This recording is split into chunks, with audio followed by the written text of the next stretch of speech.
Pasig City Mayor Vico Soto is here, and we would want to be able to get a statement from him, particularly relating to the Discayas, because he had made a statement last night on the matter relating to half-truths. No? So, Mayor Vico, do you have a statement, or are you ready to answer questions, please? Mr. Chair, to the members of the TRICOM, magandang umaga po. I did not prepare any statement, but however I can help and whatever I can answer to the best of my knowledge, I'm here at your disposal, sir. I think very important, Mayor Vico, to be able to state for the record.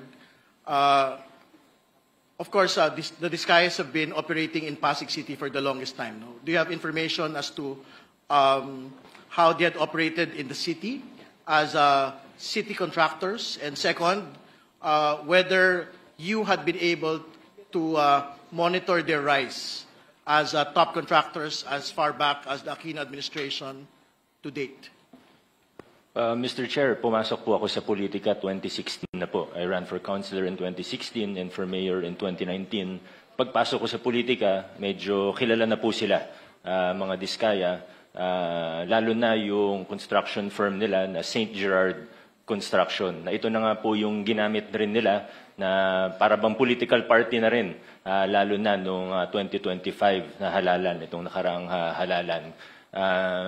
Marami pong kwento, hindi ko po alam kung ako po yung nararapat na magkwento po rito sa TRICOM, sapagkat yung iba, wala naman po akong personal knowledge. So I would like to, with respect to the committees, I would refrain from saying anything beyond my direct and personal knowledge. What I can say is that they have 9 construction firms that we have seen now in the news, the 9 calling card companies of the spouses Discaya, where they have used dummies, where they have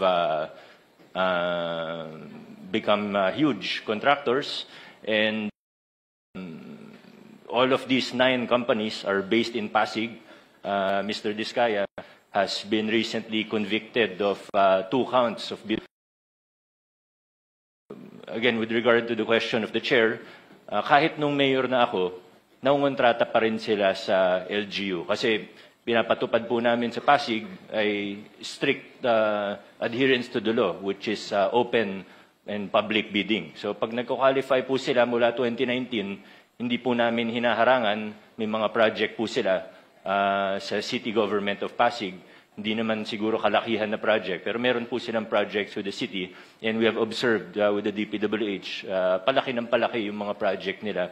Yung napag-uusapan po ngayon na 31 billion pesos of flood control projects, katunayan, flood control projects pa lang po ito. Hindi bababa sa 100 billion pesos ang total contracts po nila sa ating pamahalaan, Mr. Chair. Siguro as a final question before proceeding, Mayor Vico Soto, you mentioned in your Facebook statement that you had seen many inconsistencies, no, in the testimony of the Discayas. No? So maybe you can intimate to the committee what these particular inconsistencies are. Thank you, Mr. Chair. Marami nga po tayo na obserbahan na you use the term inconsistencies, but I would like to be more direct. Kasinungalingan po talaga. At kasinungalingan naman po yung mga sinasabi nito. Hindi naman po bago sa kanila ang pagsisinungaling. Naobserbahan na po natin ito on the record and in public very many times. Sabi nga,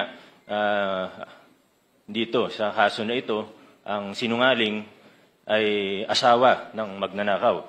Kaya ito po talaga yung nakikita natin. Ano? Isang very glaring na kasinungalingan ay yung kahapon po sa statement, sa sworn statement nila, ay na 2 to 3% lang daw ang kinikita nila sa bawat kontrata. Kahit naman po hindi ka eksperto sa larangan ng construction o engineering, obvious naman po na kasinungalingan ito. Meron pa po, sabi po nila, when Senator Tulfo was questioning them, sabi niya po, minsan daw po, lugi pa daw siya. Ang bait naman po ng mga ito, kung tumatanggap sila ng kontrata sa gobyerno, nagbibid sila para malugi. No sane business person would do that. Of course, I think everyone in this room would agree. Hinasabi nila 2 to 3% yung normal, 5% daw pag sinuwerte. Pag kinumpute po natin, alam ko medyo, Mr. Chair, with all due respect, if we just apply simple logic, it is already clear that they are lying. Although alam ko medyo iba kasi yung logic na ginagamit nila sa universe po nila. Pero pag tiningnan po natin logically, 2 to 3% of even 100 billion, edi 2 to 3 billion pesos lang po ito. Sila naman po yung nagmalaki at nag-flaunt, pinagyabang po nila yung lifestyle nila. Na sobrang sabi nga po nila sa isang interview, 11 digits. Sabi po nila, pinagyayabang nila, 11 digits. Sabi ni Ma'am Cesara, 11 digits ang assets nila. So hindi bababa sa 10 billion. Nakita po natin, isang jade lang nila sa sa office nila, 100 million na kagad yun. Yung mga sasakyan, if they paid the correct taxes, it would easily reach almost 1 billion, if not more than 1 billion. How will you afford that if you're only earning 2 to 3%? Sabi naman nila, wala silang private contracts. Ayaw na daw nila sa private kasi maliit ang kita. Nasa interview din po nila. So, buti na lang po ang isda ay nahuhuli sa sarili nilang bibig. Buti na lang po. Ganun po sila magsalita in public at nalalaman natin ang mga katotohanan. And I don't mean to overstep, Mr. Chair. Please stop me at any time. But I would just like to, siguro hindi naman warning, pero siguro ang aking pag-igayat sa bawat isa, pati na rin sa mga mamamayang, sa ordinaryong mamamayan, na mag-ingat po tayo sa mga naririnig po natin.